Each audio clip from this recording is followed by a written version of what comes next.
जय मसी सबैजनालाई जय मसी 2026लाई हाम्रो जीवनमा आउँदै गर्दा परमेश्वरको शक्ति र तपाईँ हाम्रो जीवनमा प्रत्यक्ष रूपमा हुन सकेको होस्।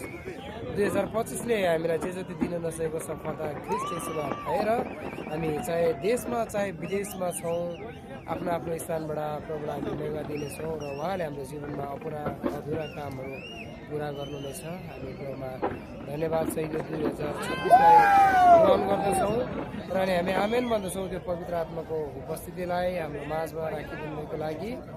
र धन्यवाद मण्डली परिवारलाई पनि यो आशिषित हुनुहोला। सबैजनालाई 2026 सालको शुभकामना।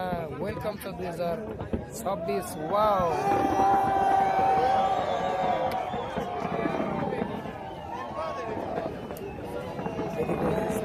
त्यो नयाँ सृष्टि हो। हेर पुरानो बितिगएको छ, सबै कुराहरू नयाँ भइसकेको छ।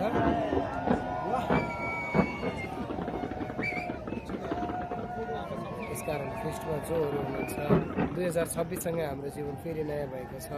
यो हुँदै गरेको भर्खर हामीले मनाएर सकाएको क्रिसमससँगै ख्रीष्टको हरेकको जीवनमा नयाँ गरी जन्मनु भएको छ। हामी विश्वास गर्छौँ।